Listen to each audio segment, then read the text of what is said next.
Thank you for listening to my daddy's podcast. Please subscribe to our channel. Hey, don't let these tears fool you. There's all dog around this mug. I'm good.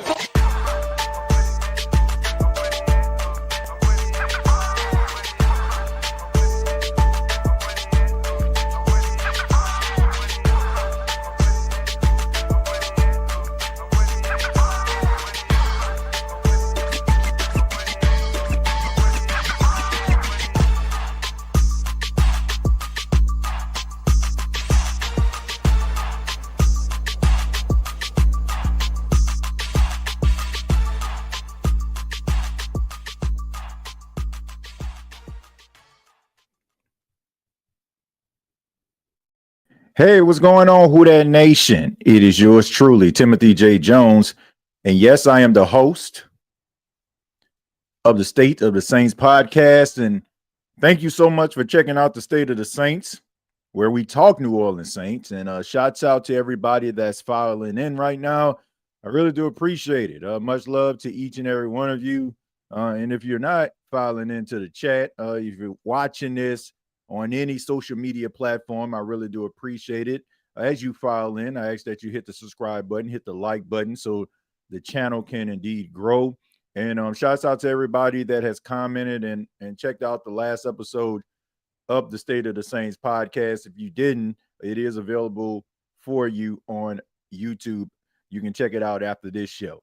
On this edition, we're going to continue our talk about new head coach Kellen Moore.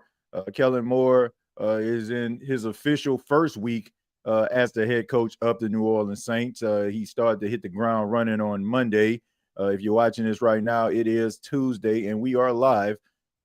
He has added some coaches to his staff, and we're going to be talking a little bit about that. But I do want to acknowledge the sponsor, BetUS. Thank you to the fine folks at BetUS being a sponsor of the State of the Saints podcast. And you can sign up and get up to 150% on your first deposit and up to 125% on your second and third deposit up to $2,000. And I do understand that the NFL season is over, but that doesn't mean that you have to stop using BetUS. Of course, we know the NBA season is still going on, as well as other sporting events. You can place your bets there, but make sure that you gamble responsibly. That is extremely important. But let's go ahead and get into it, man. Kellen Moore, as I mentioned, hit the ground running on Monday. He has done some interviews over the course of time. Durante Jones, the defensive coordinator, of the LSU Tigers back in the day. Now he's a part of the Minnesota Vikings coaching staff. He was interviewed as well as some other coaches to fill positions. But we now know that there are a few positions that have been filled already. We know about Chase Haslett, who was named the tight ends coach by Kellen Moore last week. And now Kellen Moore adds some new names to the list. Scott Tozine will be hired as the quarterback's coach. Tozine is a former NFL quarterback who previously worked with Moore on the Dallas Cowboys staff from 2020 to 2023. Of course, a familiar name to a lot of Saints fans and players that have been around for a while. Joel Thomas will be returning as the running backs coach, who was a fan favorite of the team. Under Dennis Allen, he decided to go in a different direction. I'm talking Dennis Allen and Joel Thomas ended up going to the New York Football Giants. But now he's back with the New Orleans Saints, so I know that guys like Alvin Kamara are extremely excited because Joel Thomas was his guy. And also TJ Paganetti. PJ Paganetti will be appointed as the running game specialist and assistant offensive line coach. He was formerly with the Philadelphia Eagles along with Moore, contributing to the running game. And we know that the running game of the Philadelphia Eagles was extremely potent, and it was important to their success on their way to a Super Bowl championship. And although this hasn't been official upon the making of this episode, Doug Nussmeier will be hired as the offensive coordinator of the New Orleans Saints. So I don't know if it's been signed yet, but there are reports that are saying that Nussmeier will be joining Kellen Moore on his staff as the offensive coordinator, which is a surprise to nobody. I think everybody expected Nussmeier to be in that role. They've been together for quite some time. And, Kellen Moore wants to get some guys in the building that he's familiar with, some coaches that he has a rapport with. And that's extremely important, especially this has been your first time as a coach. You want to make sure that you people understand you and you can understand them, and you don't have to worry about that awkwardness because you're familiar with those guys. So he got a few coaches and still got a few spots left. Of course, we know about the defensive coordinator position, which a lot of people feel like that's going to go to Brandon Staley, the former head coach of the Los Angeles Chargers. He was with the San Francisco 49ers as an assistant coach, but we know that Brandon Staley is really good friends with Kellen Moore. Kellen Moore was his offensive coordinator with the Chargers. Unfortunately, Staley was fired by the Chargers, and that meant that Kellen Moore had to go elsewhere, which he landed with the Philadelphia Eagles. And of course, we know the rest is indeed history. So those are the names that have popped up so far. My personal opinion, I like what Kellen Moore is doing. I've been saying this for the last few episodes. I really am starting to come around on Kellen Moore. I really didn't know what to make of him. It was one of those situations where you really don't know and still don't know what type of coach he is going to be. And I think we look at his disposition, we look at how football is supposed to be a sport that is dominated by alpha male type personalities, and how will he be able to fit in a major role like being a head coach. But I think his intellect, his intelligence as a football coach is going to take him very, very far. You want to make sure that you surround yourself with people that have your best, you want to surround yourself with people that understand you and you can understand them. You want to make sure that you surround yourself with people that are just as dialed into your success as you are. And I think that that was one of the issues to me when Dennis Allen became the head coach for the very first time. The coaches that he had on his staff the first time, those were Sean Payton appointed coaches. And I think the Saints were so fixated on not breaking the continuity of the team. Dennis Allen basically coached his first year with those guys. And I don't think that was the right decision, because you always got to have that thought in the back of your mind, like, are these guys putting me in the best position that I can be able to coach effectively? It's not like I'm saying that these guys are, just out here, trying to sabotage. But, when you're hired by one particular person and another guy comes along, and this is, the new leader, some guys, it's kind of hard for them to be able to buy into that particular system because they're used to a certain culture. They're used to a certain personality. And, it's kind of hard for them to kind of follow suit. But you want to be able to get the coaches that that you can trust and be able to have those tough conversations and to know that the tough conversations are going to be like water off a duck's back. After we have these conversations, it's not going to go any further than that. I'm not going to, be on a personal mission to make sure that you up out of here. So that was a very, very smart move. I also like the fact that the Saints front office are getting out of the way and allowing Kellen Moore to be able to hire the coaches that he wants. You want to make sure that Kellen Moore is comfortable. That way he can coach effectively, and you can get yourself a nice sample size of the type of coach and the type of personality and the type of culture that he wants to bring to New Orleans. So I like the move so far. I mean, I know about Scott Tozine.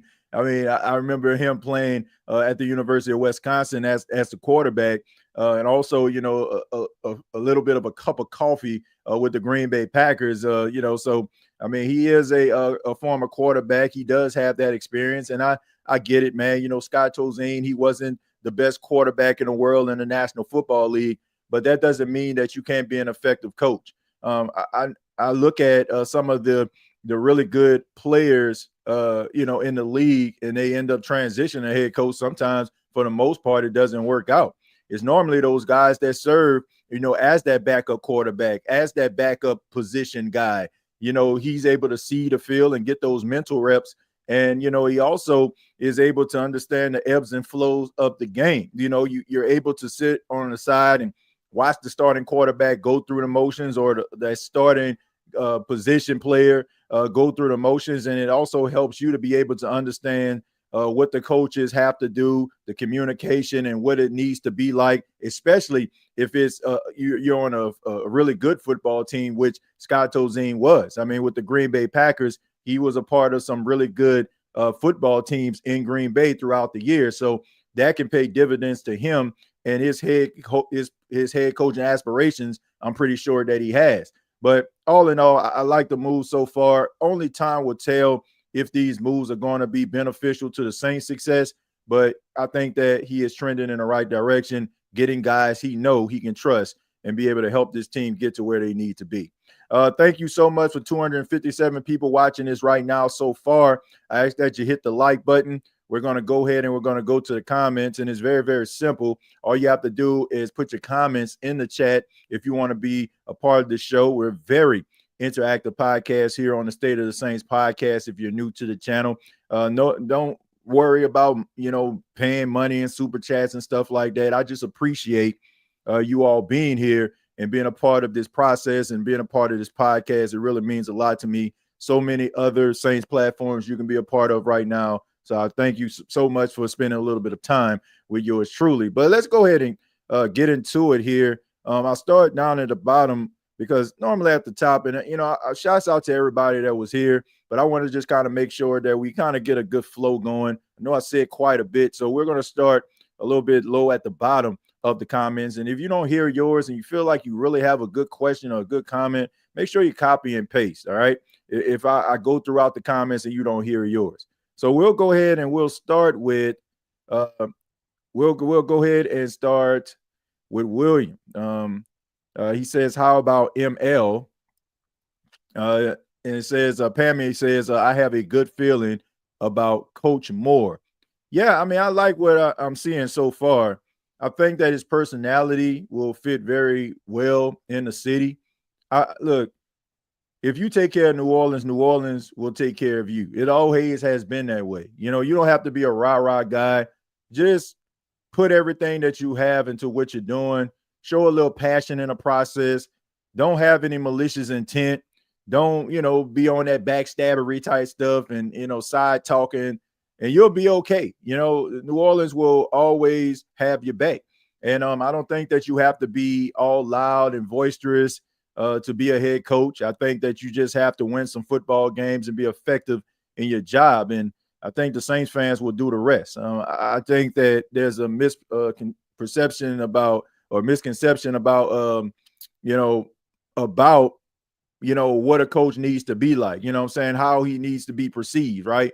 What he needs to be, as a head coach, what he needs to, what he needs to bring to the table. Is he slamming headsets? Is he breaking tablets? Is he chewing out the referees? Like, you don't have to be all that, man. All you have to do is to go out there and effectively be able to lead a team and come up with a game plan. Make sure that you are not leaving anything, left unscathed, making sure that you're doing everything that you possibly can to help this team trend in the right direction. And if you do that, then I guarantee you, no matter if you're yelling to the top of your lungs or you're quiet as a church mouse, people are going to be able to rally behind you and they're going to support you regardless. Cartel says, say, TJ, we got the most of the gang in here tonight. Yeah, I mean, a lot of usual suspects in here, an episode where we're talking about usual suspects with Kellen Moore, right? Shouts out to all the usual suspects here on the State of the Saints podcast that make the show what it is. Bree says, saying hey to Dalton. And Rico says, I guess echoing the sentiments of Pammy. So I guess Pammy said that she has a really good feeling about Kellen Moore. So, I mean, I've been a lot of positive feedback when it comes to Kellen Moore.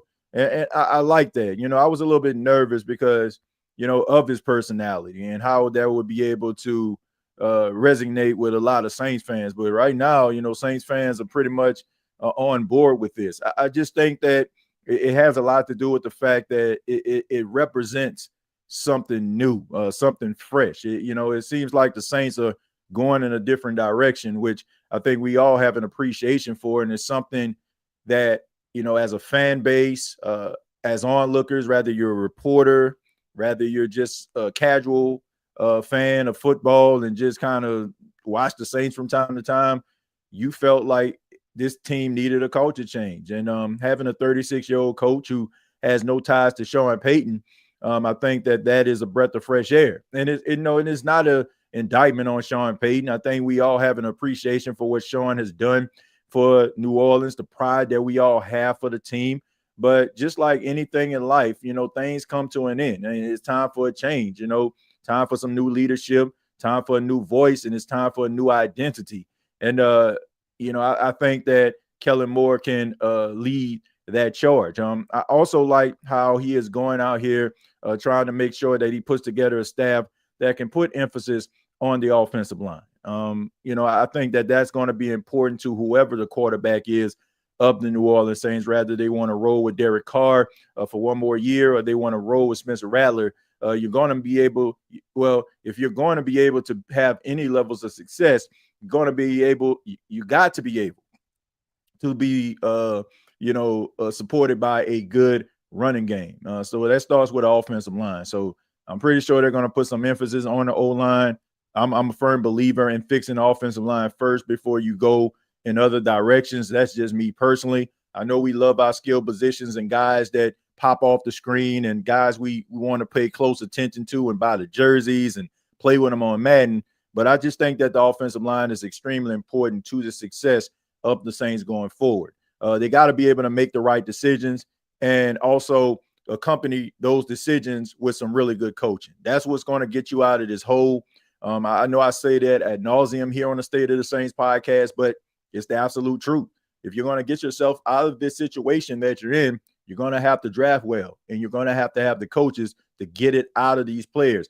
And you got to be able to roll with some easy studies going forward. I mean, it's okay to go with that guy that is a diamond in a rough, you squeeze him a little bit, he'll turn into a diamond, that's cool, but you want to make sure that you get a little bit of an easy read, especially with that number 9 pick. I mean, you got to go with somebody that's going to be an impactful player day one.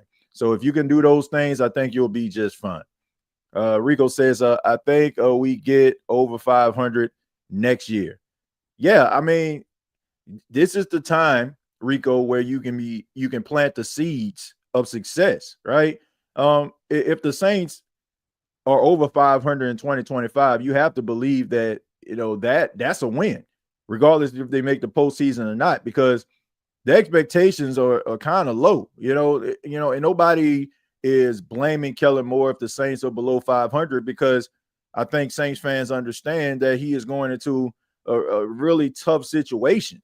So if he can get the team at 500 or close to 500 or dare I say above 500, I think that would show Saints fans that they definitely got the right coach. And, I think that Saints fans are going to be looking closely at the decisions that he makes. If they end up losing and let's just say, for example, they're competitive, you're seeing second half adjustments, you're seeing those type of things in real time. I think that you have to concede, despite the fact that they might not have a really good record, that they're trending in the right direction. Because, we look at Dan Campbell, and I made that mistake as well. When Dan Campbell's first year happened and the Detroit Lions, I want to say, only won like 3 games, I was questioning Dan Campbell as a coach. I'm not sitting up here, man, trying to act like I haven't had wrong takes or I wasn't way off course. I'm not going to do that. I questioned him as a coach. But as we can see over time, the Detroit Lions got better and better because they were able to draft well. They were able to utilize some of these draft picks. They were able to use some of the money that the front office, pulled together as far as with the cap. So, it took time. So if he does go out there and it doesn't look appealing at first, that doesn't mean that that's an indicator of what is going to come for the New Orleans Saints. So I just think that, you got to practice some patience. Sometimes you got to look at some of these other situations and how they turned out. I don't think that even that Detroit Lions situation was as bad as it was with the New Orleans Saints. I just think that they just had a culture issue. The culture issue was Matt Patricia was a terrible coach. That was just the reality. It was a guy that tried to bring the Patriot way to Detroit, and he thought he was Belichick, and he wasn't. You have a guy in Dan Campbell that comes in. He's a culture changer. He's talking about biting kneecaps. People thought he was crazy, but as you can see, they have taken on the identity of Dan Campbell. And hopefully a new identity can come in the form of Kellen Moore. And it doesn't have to be about biting kneecaps. It could just be effective execution. And if you can put that together, then you'll be just fine. So let's just hope that the New Orleans Saints can just put it all together and they can find success. But I just ask that the Saints fans practice patience, because it may not look like a finished product right away. You got to be able to give him the patience and the time in order for him to get himself out of this situation and also get his feet, under him. This is a guy who was a coordinator throughout the years, and, this is his first head coaching stop. And like I said, it's a company with some bad cap issues and some very questionable. Well, I won't say questionable, but some unanswered questions. There we go. Some unanswered questions when it comes to the roster, who you want to keep, who you want to let go. It's going to be some tough decisions, man. And it's going to be a lot of frustrated Saints fans, because over time, when you see these players making plays and they start to cling to your heartstrings, man, the way, they carry themselves throughout the community, listening to them, doing interviews, you watching these players get released or moving on to a different team is going to make you feel some type of way. But you have to understand that it's for the betterment of the team. It's also for the betterment of that player, because, if you have a seasoned veteran who never really had an opportunity to go and play for a contender, this will be their opportunity to do so. I wouldn't want to see some of these veteran players on this football team that have given their all not even get an opportunity to at least sniff a Super Bowl field. So if the Saints end up letting go some players that are fan favorites, sometimes that's just the nature of the beast. That's just the way that business is ran. Sometimes you got to make tough decisions in order for you to be able to find success later on. So whatever decisions that they make, hopefully those decisions help the New Orleans Saints trend in the right direction and, have some winning seasons years down the line. Kellen Moore, thank you very much for the $2. Says, I got a good feeling about you too, Pammy. Says Kellen Moore. Thank you very much for the $2. Strolling down. I'll go to Eric. Says, should Moore get a new toy on offense or start developing the trenches in round one? I mean, it's one of those situations, Eric. It's no right or wrong answer to that question. I mean, you can go both ways with it, right? We know that the Saints need those skill position players. It wouldn't hurt them to be able to get a bigger target for Rattler or Carr to throw to, to be able to help Chris Olave. I think Chris Olave could, he can actually benefit from a 1A or, like whatever, he can benefit from a guy who's a larger target. We see out in Philadelphia, Devontae Smith. I mean, we know that he benefits from A.J. Brown. A.J. Brown ability to demand a double team. And we know that Smith, he can be a number one. We've seen it on several occasions when A.J. Brown went down. But they are extremely effective together as a unit. So Chris Olave, as well as Rashid Shaheed, they can benefit from a bigger target. So there's no wrong way to look at that. Also, if you want to look at the offensive line, I definitely don't feel like that's a wrong answer either. I think that the offensive line needs to improve. I think it starts with some really good coaching. I think that you want to take a look. I'm not saying throw away Kendre Miller, but you have to look at his injury history. You got to look at the fact of some of the question marks when it comes to, things that are going on behind the scenes. I don't want to get into it. I don't know what's happening, but it just seems like something isn't there, so he has to figure that thing out. But in the meantime, you can't afford to sit around and just wait for him. But I like the fact that the Saints gave Clyde Edwards-Helaire a one-year deal. I like Clyde a lot. I think that he will be really good for the Saints. He can serve that Darren Sproles role. Look, Edwards-Helaire issue was not he was not effective as a football player. He was dealing with some mental health issues, and we all know about that, especially if you heard the story. If you didn't, I encourage you to check it out. I don't want to really go into that, but mental health is extremely important. And I know sometimes when we have these head issues, sometimes people just kind of turn a deaf ear to it, like, oh man, he can play. But I can tell you right now, for somebody that dealt with anxiety, depression, like it is hard for you to be able to snap back out of that sometimes. So I think that some home cooking can kind of help him.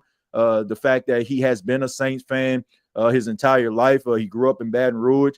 I think that that there's that special something when you're playing for a team that you grew up rooting for. It has to be like a dream come true. It makes you want to go a little bit more harder, run a little bit more faster. And like I said, he doesn't have an issue when it comes to production. I think that he can really be a good complementary running back to Alvin. But I also feel like they need a larger running back. If Kendre, I'm not saying, once again, let him go, but you definitely want to look in the NFL draft and look at some of these running backs that can come in and compete with Kendre. I mean, this is the reality. Kendre is not a Kellen Moore guy. Kellen Moore didn't draft him. It was a Dennis Allen guy. And we know that Dennis Allen even had his thoughts about Kendre Miller. It seemed like he was Dennis Allen's punching bag. I don't know if, he was frustrated with other things. He couldn't really go off on other players. So he just targeted Kendre. I don't know. But Kendre needs some competition. And we got to see if Kendre wants it, man. And if Kendre Miller watching this right now, which I highly doubt he is, I mean, he has to bring it. And I don't think the Saints need to be waiting around and hoping that he turns the corner just because, they picked him in the draft. You got to be able to bring it, man. So you got to look into the draft if you're the New Orleans Saints and Kellen Moore. You want to be able to bring somebody in. You look at Alvin, he's 29 years old. He still has a lot of tread on the tire, but we know that he has his fair share of injuries that he's dealt with. So you want to be able to have that young player that can come in and that can pick up the slack. And also when Alvin decides to ride off into the sunset, you have that running back for the next 4 to 5 years. So the Saints really have to fix that offensive line and accompany that offensive line with some good running, so they can open up these holes so we can find success, if you're the New Orleans Saints. TJ, I wish we can get Justin Fields. Well, look, here's the thing about it, man. The reality is I like Justin Fields a lot. I think that Justin Fields is a talented guy. I think that Justin Fields is a starting quarterback in the league. But you have to ask yourself this. Is that the right decision for the New Orleans Saints? Because I look at Justin Fields' age. I look at his athletic ability. I look at his skill set. I look at all of those things, right? And everything about him screams starting quarterback. But it also means that if he goes out here and he's successful in 2026, you're talking about paying this guy a substantial amount of money. And you're just getting yourself right when it comes to the salary cap. Do you want to make that type of commitment? Because we're talking about a guy, if he goes out there and have, I don't know, like a Sam Darnold type season, right? Where he just turns the corner, he finds a new team. It seems like he finds a second life and he finds success in the process. Like you got to be talking about paying this man, about $40 million, especially like if he's looking like one of the best quarterbacks in the NFC. I believe in Kellen Moore. Like we've seen Kellen Moore utilize a guy with a similar skill set like Justin Fields with a Jalen Hurts. And, Jalen Hurts had his best season statistically of his career. So we know if Justin Fields come in with his skill set, his ability, and also his rapport with a guy like Chris Olave, who he threw to in college, that would be a really good combination. But you have to ask yourself, are you going to be willing to make that commitment if Fields goes out here and he balls the heck out? I think that I'm not objective to that, but I also still believe in Spencer Rattler. I believe that Spencer Rattler, there were some things that he needs to work on, right? But I also feel like there are some things that, you owe it to yourself to figure out what you have. And I mentioned this on a podcast that I was a part of on yesterday. Shouts out to my guy Chris. He's a huge Houston Texan fan. He has a podcast I was on Monday, and I just kind of talked about it. I said that people look at Spencer Rattler in a certain light because they fell in love with the narrative that they had surrounding Spencer Rattler when he was in college. He was the top quarterback coming out of high school, out of the state of Arizona. He goes to Oklahoma, has that magical freshman year. People were comparing him to Patrick Mahomes, and the arm talent was there, the big arm ability and all that kind of stuff. And then, he goes to South Carolina after, getting a bench for Caleb Williams. And, even though the hype kind of died down a little bit when the Saints drafted him, the narrative that people thought about was that narrative of that quarterback with unlimited potential at Oklahoma. But he was a 5th round draft pick for a reason, and I think people just need to understand that you're not going to have a 5th round pick go out there and look like Jaden Daniels. I just think that that's wishful thinking. He has arm talent. He has that ability. I think we all understand that, but it's going to take some time. I don't feel like the Saints coaching staff did him any favors last year. You combine that with all the injuries, and he was basically thrown into the fire. And I just think that if people are sitting up here analyzing this guy as if this is a rookie quarterback that has nothing going for him, I just think that that's wrong. It's rather you never liked him in the first place, or you didn't want the Saints to invest in him in the first place. It had to be something in that regard. I think that he showed enough for you to just not, have to wash your hands with him. I think that you need to put some talent around him, allow him to be able to thrive, see if there was a transition from year 1 to year 2. Also, I don't think the second half adjustments really did him any favors as well. I think that if you look at Clint Kubiak, rather it was Derek Carr on the field or Spencer Rattler, the second half adjustments were terrible. So I would hope that Kellen Moore is able to make better second half adjustments than Clint Kubiak.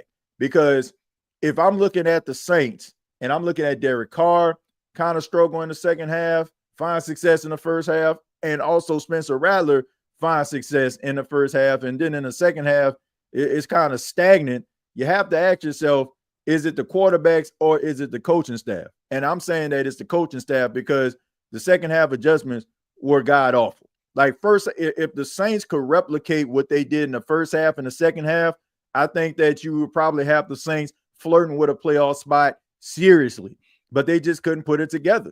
So you have to ask yourself why.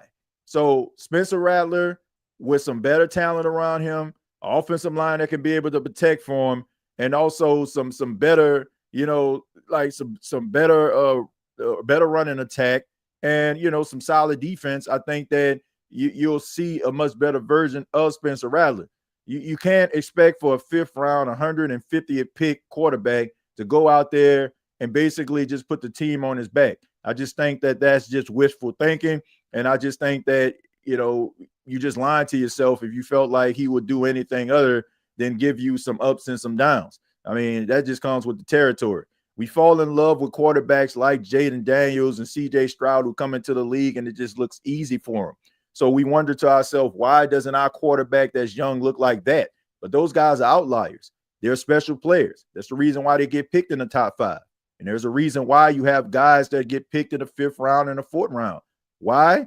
Because they still have some unanswered questions and teams believe in them, but not to a point where they feel like I will put my hopes and my dreams into that quarterback. They have to prove it, and he has to go out there and prove it. But I'm willing to give him a chance as an onlooker and as a fan of the team to be able to figure out what he actually has. And, this is a great opportunity for the Saints to figure it out, because if he doesn't have it, then guess what? 2026, you got a better draft class and you'll be able to draft a quarterback of the future. And it can be a Kellen Moore guy. He can feel more confident in him because he took the time and did his due diligence on that quarterback. And he feels as if that quarterback can be able to have a really good connection with him. And if we can get I'm talking the Saints. If you can get a good combination of coach and quarterback, we said this on the show on several occasions, you can find success. Coach and quarterback, that is the key. Offensive line is important. Defense is important. But if you want to keep some behinds and seats, you want to keep your team competitive, if you want to be flirting with the postseason, coach and quarterback is key. So let's see what he has. We got to get these likes and subs up on this channel too, Who Dat Nation. Yeah, I appreciate that, Cartel. Yeah, look, if you like the content, I just ask that you subscribe to the channel. I ask that you hit the like button in the meantime that you're here. Just trying to grow the channel. And I appreciate everybody for stopping by. But if you can hit that like button, and if you watch the podcast consistently, or it may be on the fence, hopefully by the end of this episode you'll hit the subscribe button. But if you watch the every episode, or for the most part most episodes, if you can hit the subscribe button, it will really go a long way here. Jared says, TJ, looking forward to you and Ross Jackson this week. Yeah, we got Ross on the show. He's supposed to be on here on Thursday. So looking forward to talking to him. Man, I haven't talked to Ross in a while. As a matter of fact, I haven't really done a lot of interviews in quite some time, man. I guess, it was just a schedule that I had, and a lot of transitions was going on in my job at WLGI. So it's kind of hard for me to be able to get guests on the show. Me kind of trying to find times and ways that I could actually do podcasts. And, I don't want to, try to stretch a guest too thin, especially if they have something else to do. I want to make sure it kind of coincides with that. And y'all know me, man. I like to be consistent when it comes to stuff like that. So if I know that I'm not going to consistently do interviews, then, I'm not going to do them. I want to make sure that, we continue to have some really good guests. And we've had some really good guests over the years, and we're going to continue to do that, or at least try. So thank y'all so much. And I'm looking forward to talking to Ross this week. I hope that you all tune in and check that episode out. Says, just look at Peyton Manning rookie year. Yeah, I mean, yeah, it was bad, and he was the first overall pick. I mean, he at the time, he led, it was a rookie record for interceptions. I don't know if he still has it or not. I'm not sure, but every young quarterback kind of goes through the motions. Some quarterbacks, they'll hit the ground running. I mean, you had the Cam Newtons, once again, Jaden Daniels, CJ Stroud. These guys hit the ground running, and it makes the fan base excited of the teams that they represent. But everybody's not going to look like that, and sometimes we can't allow narratives to sucker us in, because all situations aren't the same. I'm sorry to tell you that, but that's just the reality. And every cover is not going to tell you what the book entails. You can't, look at the cover of the book and be like, okay, man, I already know this story. You don't, right? Man, some books that you read are like slow burns, right? You have to kind of get through the pages in order for you to be able to understand what's going on, and it hooks you there, right? And sometimes they might start off right away and hook you right in. But all in all, man, you don't know what the book entails until you finish reading it. So I just say with these young quarterbacks, and I think that a lot of people need to stop this. I'm talking heads and all. I understand that, you got a job to do. You want to get people paying attention to your product, but I don't think that they do a service to these young quarterbacks. And I get it, man. These grown men, they making a lot of money, but I just think that expecting a young quarterback, every young quarterback, to come into the league and just take it by storm based on their reputation in college, the pros, everybody is good, right? I mean, the guy that might be trying to sack you in college, he might be doing your taxes in the next couple of years. Yeah, he might be your lawyer in the next couple of years, right? I mean, he might be training you in the next couple of years. So it's levels to this. If you're in the NFL, despite if you aren't the best receiver on your team or the best offensive lineman, guess what? You still one of the best of the best. You go to another league, you'll probably be the best there. So everybody's good. So I just think that we big up the outliers, right? We big up the outliers. We praise them, And because they're so good, like we minimize the production of the guy that's trying to figure it out. But we know organizations don't really do these players favors from time to time. We know that these organizations don't really put the player in the right position to succeed. Coaching hires are like a revolving door.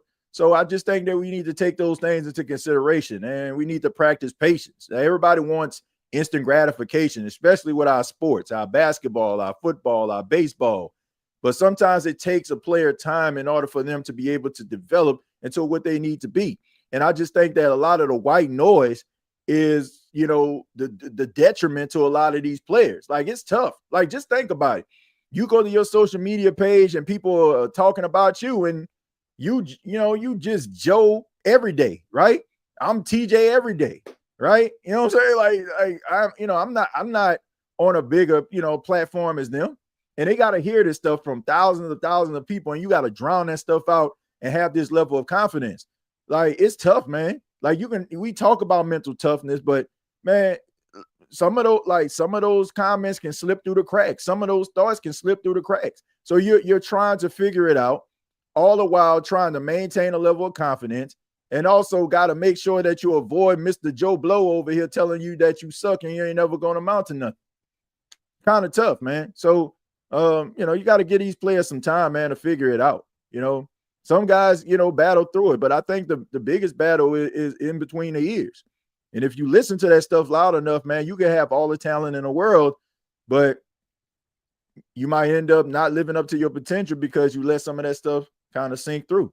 Let's see. Super Saints fan. Thank you very much for the comment. Says, I think with the coaching staff, that Moore in the building, he will get the best out of his players, especially the offensive line and D-line, and will adjust his offense on what he has with his offensive weapons. Yeah, I mean, you got to utilize what you have. I think that would be a start. You utilize what you have, and you try to build on what you don't have.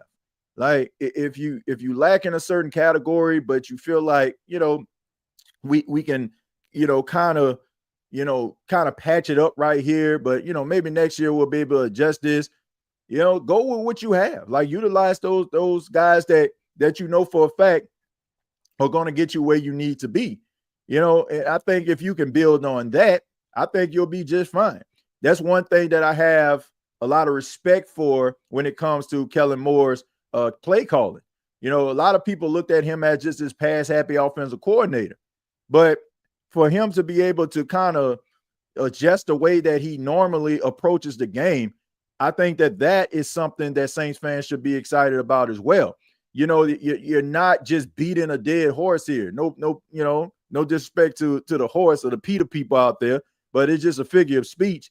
You're not trying to just make something work, rather it's just pure arrogance or the fact that you just feel like, like this is the best thing. Like, sometimes you got to swallow your pride. Like, you may want to throw the ball all around the yard, but the running game might be the one thing that can help you win.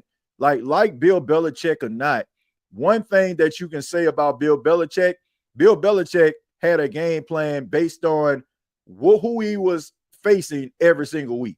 So if he felt like the defense, when it comes to their secondary, lacked, he'll have Tom Brady go out there and throw the ball 30 times. If he felt like the running game or the run defense of a team was lacking, he'll have them running a football and have Tom Brady out there with 199 yards or 200, right? You come up with a game plan that that is going to work. Like, you can't just walk up in there, oh man, he's a passing guru, so we just gonna pass all around the yard, but you're going up against a secondary that's gonna lock down your wide receivers and is really good against the pass. You got to be able to run the football, right? So for him to be able to swallow his pride and get away from that narrative that has followed him since he was the offensive coordinator in Dallas and transition to running the football. I want to say Philadelphia ran the football more than they ever had in their franchise's history, well, at least since like the 70s. That just tells you that this guy just wants to win. He doesn't care how he does it. So if you have a coach that is willing to concede based on the situation that he's in, like, I'm not going to throw the ball all over because it's not beneficial. It's not going to help us win. I want to go into this game running a football a little bit more than passing because this team is really good against the pass. If you can have a coach that is going to be able to swallow his pride and get away from familiar territory to win a football game, you got yourself a winner. We don't know what Kellen Moore is going to look like as a head coach, but to have that characteristic, that is a plus. So we got to see it be applied to the field as a head coach.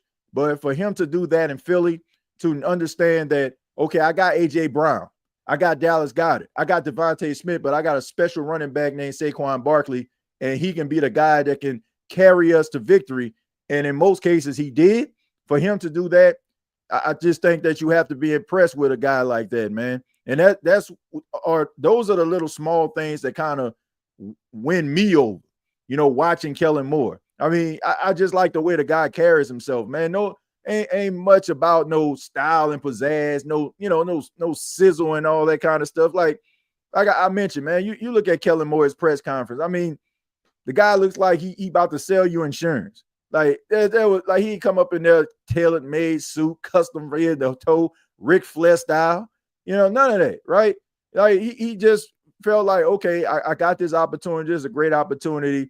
I'm gonna roll up my sleeves. Let's go to work. He didn't give you this speech or gave you like this philosophical saying from Socrates, and Euripides and all these other philosophers, of the Greek and Roman times. He didn't give you that. He just gave you a guy that loves football, a 36-year-old guy who's a son of a coach that just loves to coach football.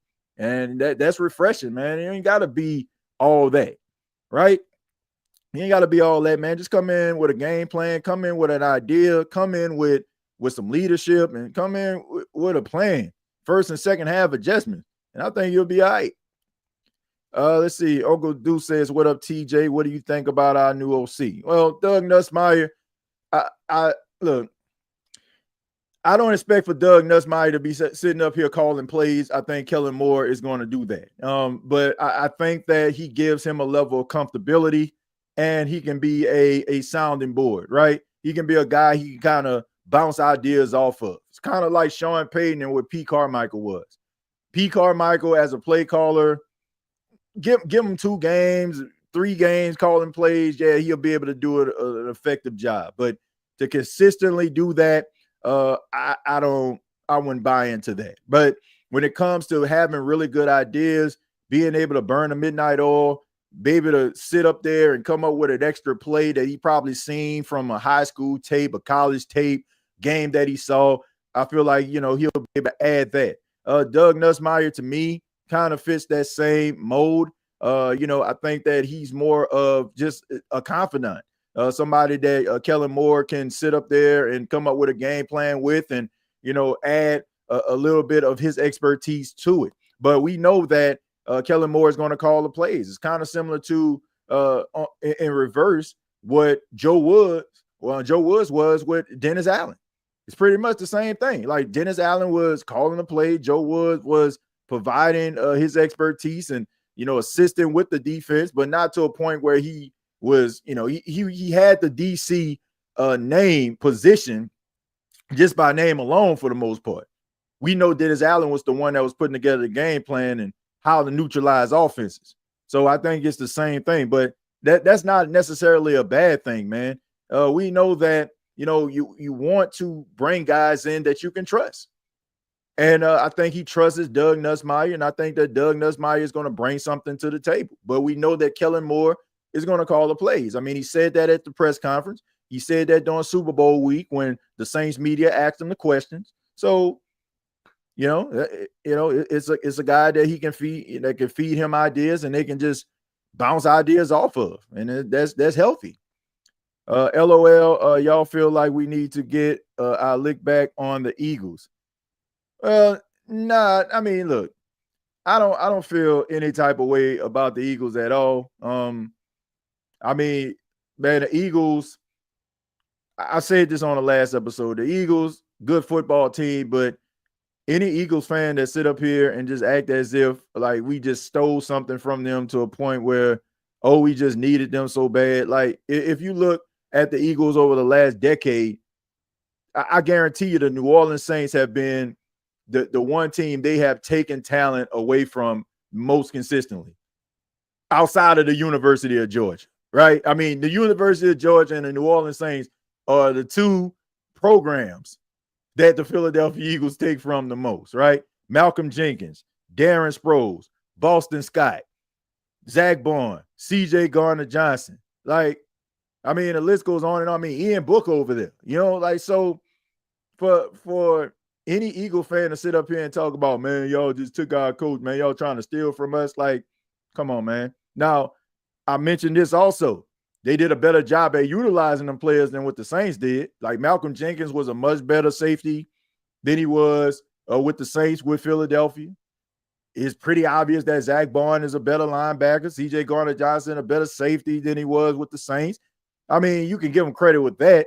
I think Darren Sproles was better with the Saints than he was with the Eagles, but I mean, he still gave them production, and Boston Scott definitely was better.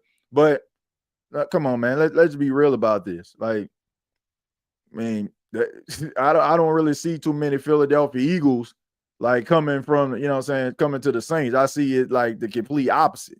So for them to say like the Saints took anything from them, I think you have to look at your history here, man.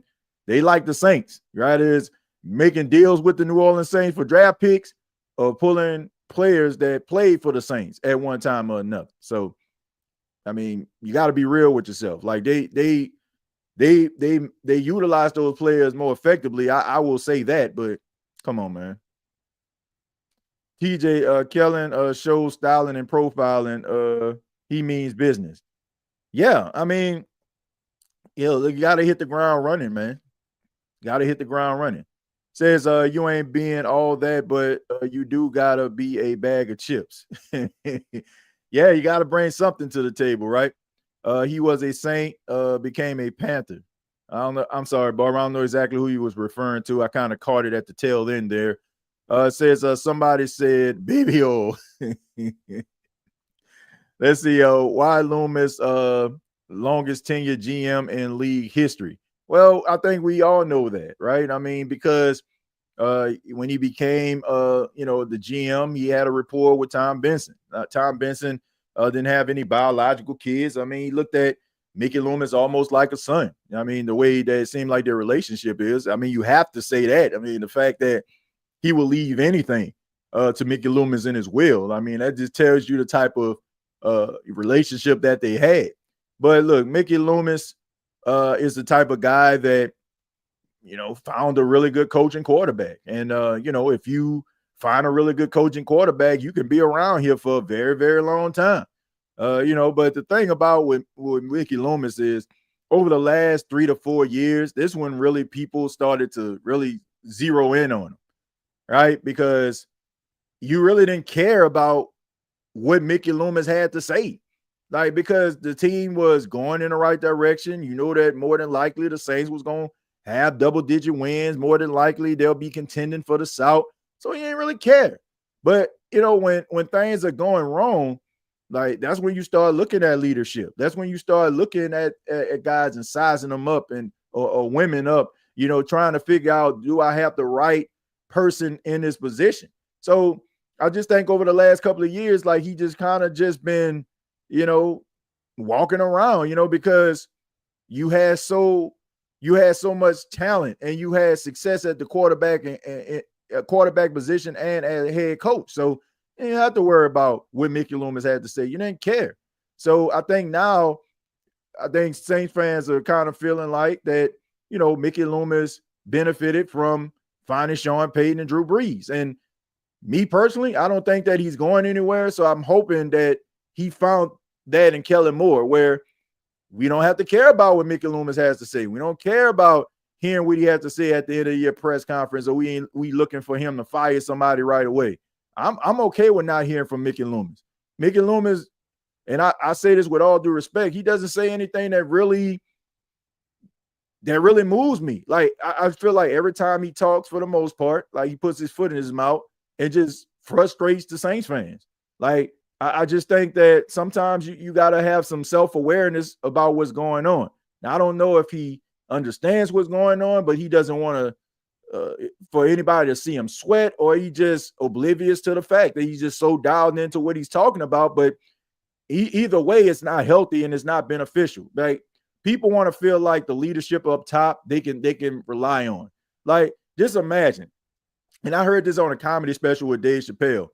He said, you don't go into your kid's room when you're having money problems and be like, man, I don't know how I'm gonna pay these bills. I mean, we are doomed, right? You don't want to put that type of pressure on your kid or having them thinking about that. It's the same way with the fan base. Like you want to feel like everything is under control, right?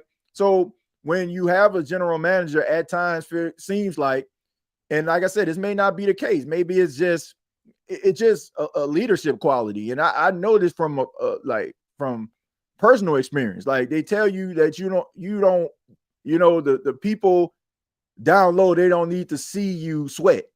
So maybe you'll just come in and be like, everything's going to be okay, right? Try to fake the funk, and make sure that everybody just feels like everything is under control. But when he talks, it's just like, if you go into the press conference feeling like Olympus is falling, by the end of it, you feel like it already then burst into flames.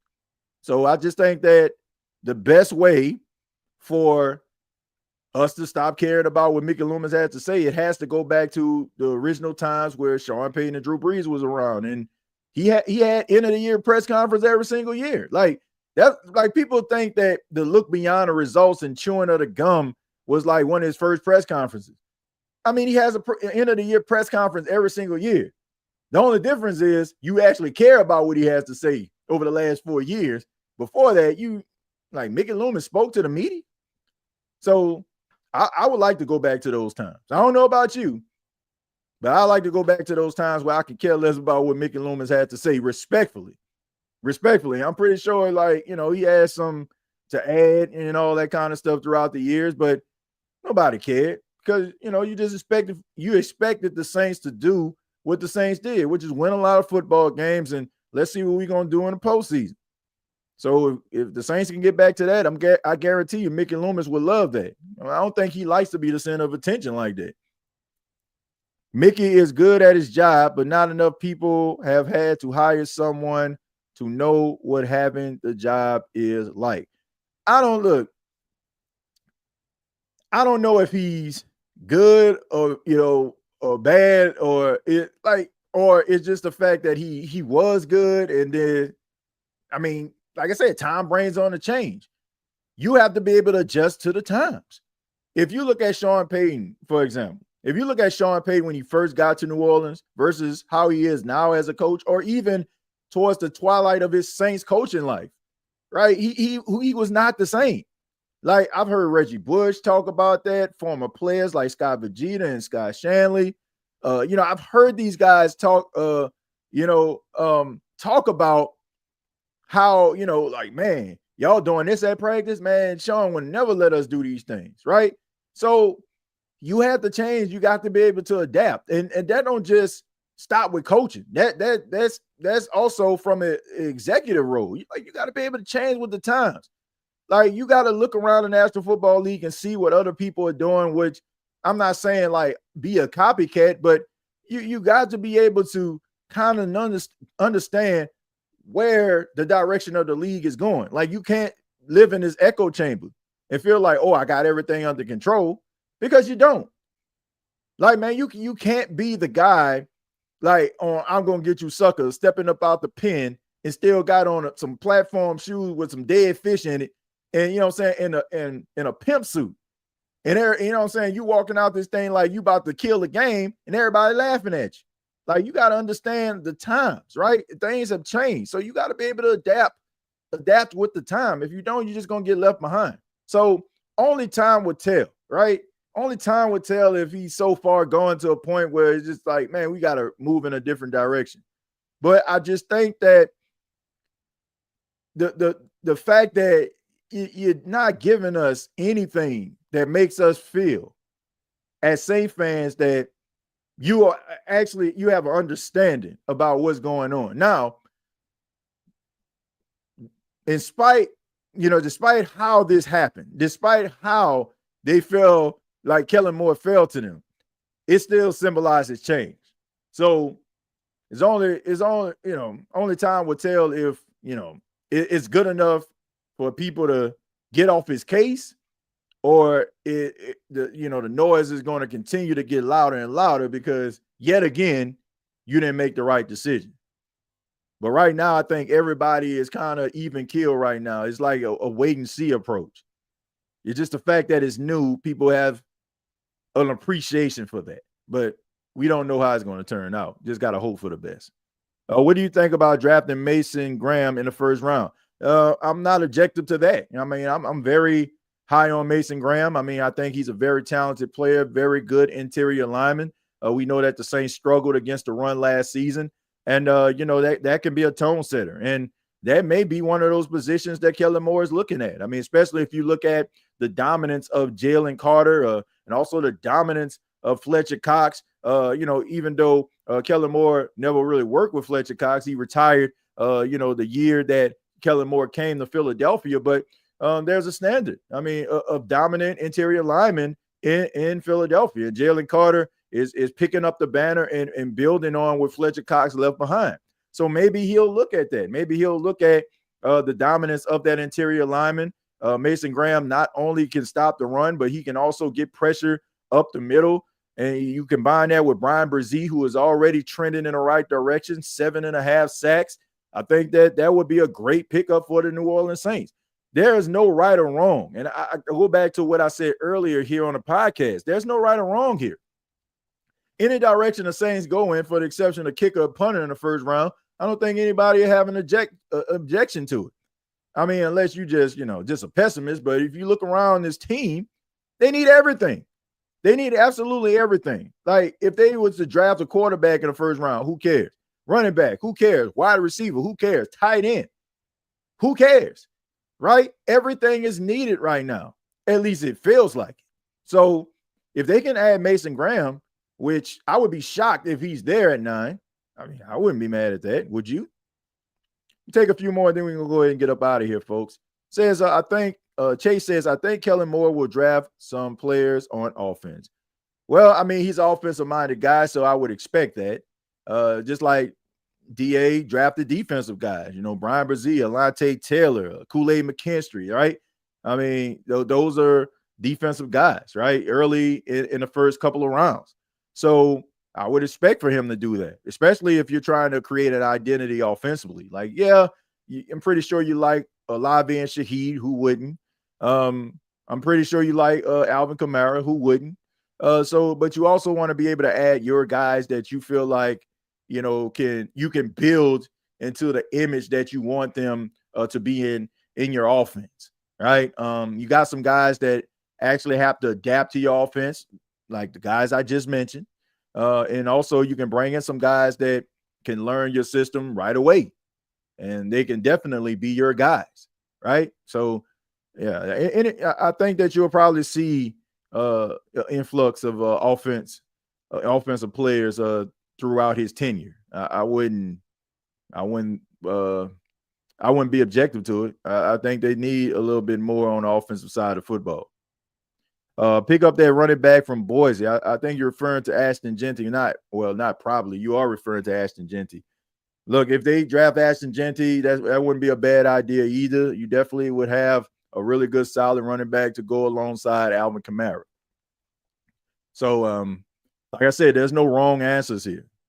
I mean, I've heard a lot of feedback from Saints fans. I've seen a lot of mock drafts, and I haven't seen a bad one yet. It's mostly like people are just debating, will that person be there or not?